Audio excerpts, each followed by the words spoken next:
Good morning guys. Meron itong binaba ng nurse dito guys sa amin. Napakasimpleng machine to guys. Pero itong machine na to is napakagamit sa buong hospital to guys. So halos araw-araw tong bit-bit ng mga nurses natin pag pumapasok sila sa room ng pasyente. So ito guys, aming Welch Allyn na thermometer. So napakasimpleng machine lang to guys. So medyo ito yung bagong gamit namin ngayon kasi dati naka-Genius to kami. So, inalis na lahat yon. So, hindi na namin ginamit yung Genius to kasi wala na kami makuha mga, hindi na nagso-support ang company sa mga consumable, lalo sa mga tip.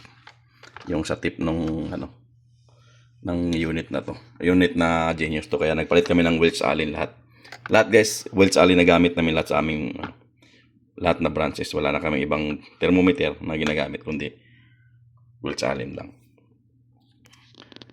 So ito guys, napaka-simple lang. Sabi ng user, sabi ng user may error daw to pag tinanggal nila yung error niya. Namamatay daw yung Pero pag tiningnan mo guys, yan, yung battery niya, mamatay talaga siya. So hindi ko makita yung battery niya, kung okay pa ba yung battery kasi mamatay siya eh. And E1. Tapos temperature. Battery niya full pa rin guys. Oh. Pero namamatay. So ito yung error na nirereklamo ng user. So na yan, napakasimple lang yan guys. Natin gagawin. So sabit ko na ito aking camera dito para hindi na malaki. So gagawin natin yan.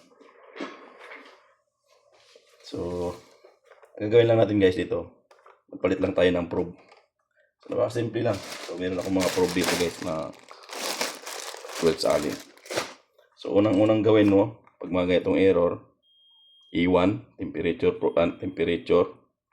So tanggalin lang natin yung probe natin.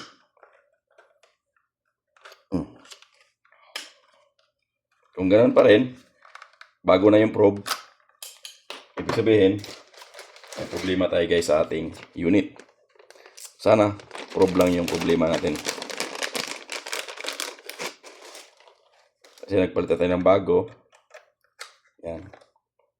Posible naman yung bago kung sira din. Yan. So, tingnan natin.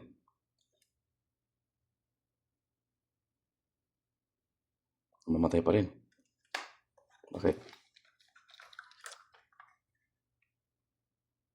Ayun, wala. Bakit namamatay pa rin?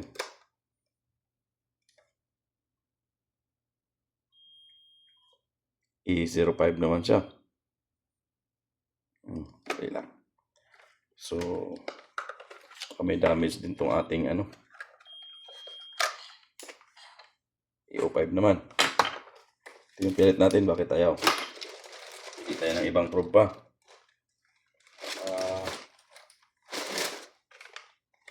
Factory defect yung binigay sa atin Yan.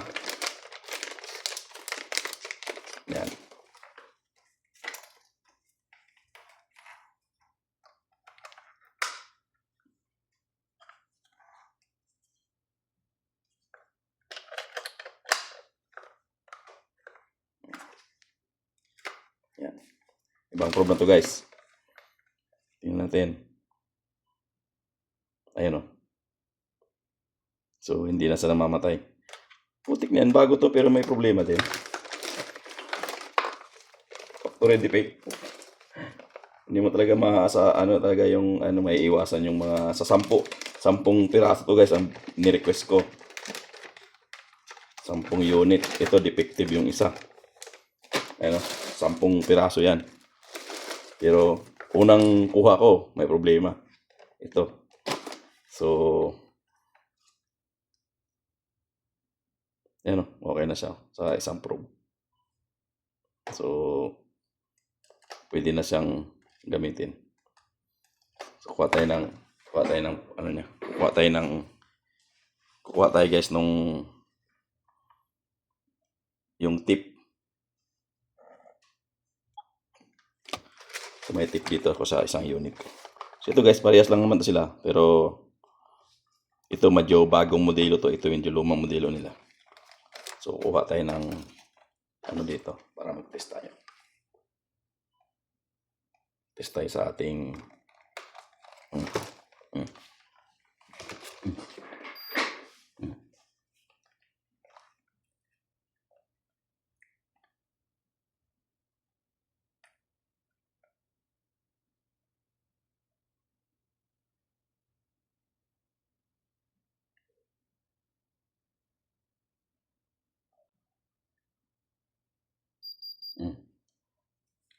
So, normal siya guys. So, okay na siya. Ganun lang. So, ito Ganito ka-importante guys ng itong makina na to kasi araw-araw lang ginagamit to.